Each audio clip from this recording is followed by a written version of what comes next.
товарооборот, который составляет всего 200 миллионов долларов на момент заключения этих отношений. 푸틴 대통령 우즈베키스탄, 카자흐스탄, 키르기스스탄, 타지키스탄, 투르크메니스탄, 우크라이나 대통령도 만나 뵀었습니다. 외교부 유라시아일과에서 근무하고 있는 김세라입니다. 반갑습니다. 한러 통역사로 활동한 지는 한 18년 정도 되고요. 외교부에 입부한 지는 한 14년 정도 됩니다. 한러 정상회담, 그 다음에 중앙아시아 국가들과의 정상회담, 외교장관 회담, 러시아 월드컵 때, 소치 동계올림픽 때 통역을 한 기억이 있습니다.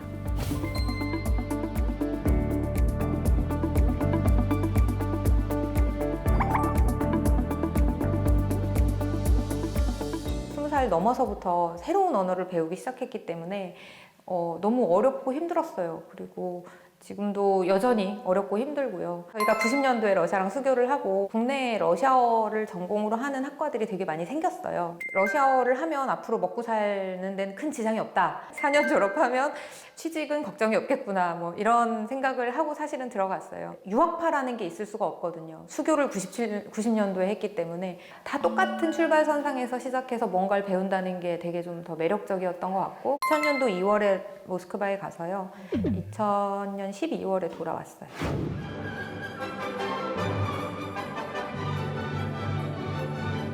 하숙집에 이렇게 누워있는데 푸틴 대통령이 당선이 됐어요. 첫 임기 당선되는 순간이었는데 그 TV에서 보던 푸틴을 직접 만나게 될 줄은 정말 그때는 꿈에도 생각 못했는데 이제 문재인 대통령 취임 이후 첫 정상회담 했을 때 그때 처음 만났어요. 평창 동계올림픽을 앞두고 수호랑하고 반다비 인형을 저희가 선물로 푸틴 대통령한테 이제 드리는 장면이었는데 제가 이렇게 약간 집중할 때 나오는 그 못생긴 표정이 이렇게 하고 있는 게 찍혔는데 그걸 러시아 현지 기자가 현지 신문에 이렇게 내가지고 한국의 통역사는 자신의 대통령보다 훨씬 더 이 고민형이 푸틴 대통령에게 마음에 들지 고민하고 있는 것 같다라는 캡션을 달아서 그걸 이제 올린 거예요. 너무 웃겨서 가지고 있는 사진입니다. 단정하고 이렇게 표정 변화 없고 이렇게 차갑고 무표정하게 탁 이렇게 있어야 되는데 감정 표현이 너무 막 이런 거 그리고 막 이런 게 막 다 나오니까 제발 그러지 말라고 하는데 그게 잘 안 되는 것 같아요. 통번역대학원을 졸업한 통역사들이 한 번쯤은 해보고 싶어 하는 꿈 같은 그 일이 대통령 통역이거든요. 정상 통역. 당연히 뭐 제가 오고 싶어서 올 수 있는 데는 아니고 운이 정말 좋아서요. 그때 당시에 지금도 떨려요. 지금도 떨렸는데 어쩔 수 없이 뭐 해야죠. 어떻게 해서 통역이 있는 날 전날은 굉장히 늦게까지 잠도 못 자고 자료를 보고 준비를 하고요. 계속 또 막 바뀌기도 하고 마지막 순간까지 좀 긴장을 해야 되니까 그게 좀 어려운 것 같습니다. 보여지는 거는 화려하게 보여질 수는 있는데 결코 화려하지만은 않은 직업인 것 같고요. 어렵고 힘들고 배고프고, 예, 맞습니다. 밥을 제때 못 먹는. 물도 사실은 많이 못 먹어요. 그냥 하루 종일 굶은 적도 있어요. 그냥 하루 종일. 제일 먼저 찾는 게 통역 어디 갔어? 저 여기 있습니다. 이렇게 보여야 돼서 어디 못 가고 굶는 경우 많아요. 네.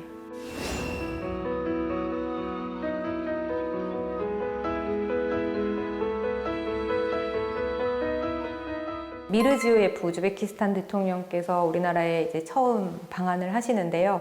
저희 청와대 영빈관에서 국빈 이제 만찬을 하는 순간이었는데 문 대통령께서 이렇게 저를 몇 번 이렇게 돌아보시다가는 배 안 고파요 그러시면서 그 만두를 이렇게 집어가지고 저한테 먹으라고 이렇게 그래서 그때 되게 약간 당황하면서도 동시에 너무 감동을 받았어요. 저희 밥을 챙겨주셨던 그 에피소드 그리고 이제 투르크메니스탄에서 거기서 바로 이제 떠나는 일정이었어요. 비행기가 딱 들어와 봤더니 정말 제 몸 반통만한 빵이 이만해요. 가는 길에 비행기에서 먹어라. 인간적인 면모를 대통령들께서 보여주실 때 좀 그런 게 좀 기억에 남는 것 같습니다. 통째로 외우기. 네, 어학은 그런 것 같아요. 그냥 외우기. 막 책 한 권 10번 보고 막 이런 거 있잖아요. 그런 식으로 텍스트 하나를 그냥 완전히 내 걸로 만들어버리면 그 텍스트에 나오는 표현들이 어느 순간 이제 나도 모르게. 그리고 틀려서 배운 건 정말 안 까먹어요. 저도 그런 실수를 한 적이 있고 그런 단어들은 정말 잊어버리지 않게 되는 것 같아요. 네.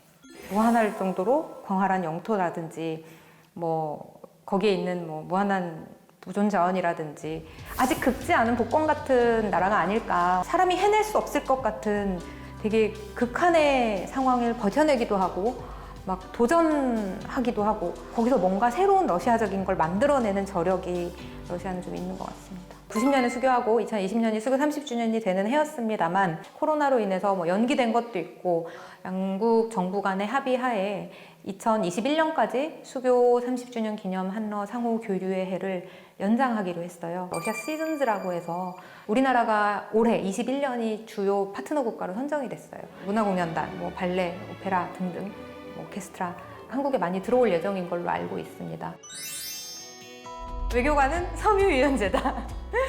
네, 왜 그렇게 생각했냐면 섬유유연제는 되게 뻣뻣한 옷을 부드럽게 만들어주잖아요. 뻣뻣하거나 서먹한 관계를 좀 더 유연하게 만들어줄 수 있는 사람들이 바로 외교관들이 아닌가. 제가 맡은 일이 눈에 보이는 성과를 냈을 때 가장 보람을 느끼는 것 같아요. 2018년도에 한러 지방협력 포럼이라는 거를 저희가 발족을 시켰어요. 양국 간의 이제 지자체 차원에서도 좀 협력을 확대해보는 게 좋겠다라는 취지로 만든 거고 중요한 또 양국 간의 협력의 플랫폼으로 좀 자리를 잡아가고 있습니다.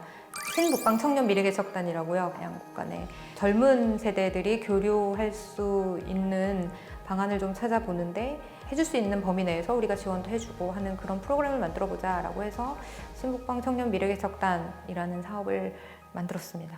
제가 담당하는 나라 그리고 크게 보면 지역과 우리나라가 좀 더 한 발자국이라도 가까워지는 게 결국은 최종적인 목표인 것 같습니다. 끝날 때까지 끝난 게 아니다. 러시아에도 사실 그 말이 있어요. Надежда последний умирает 이라는 표현인데 희망이 가장 마지막에 죽는다라는 뜻이에요. 그러니까 다 없어져도 희망은 끝까지 남아있다라는 뜻인데 끝까지 희망을 버리지 않고 뭔가 목표한 거를 열심히 하다 보면 그 과정에서 잃게 되는 것도 있겠지만 얻게 되는 것도 있는 것 같아요.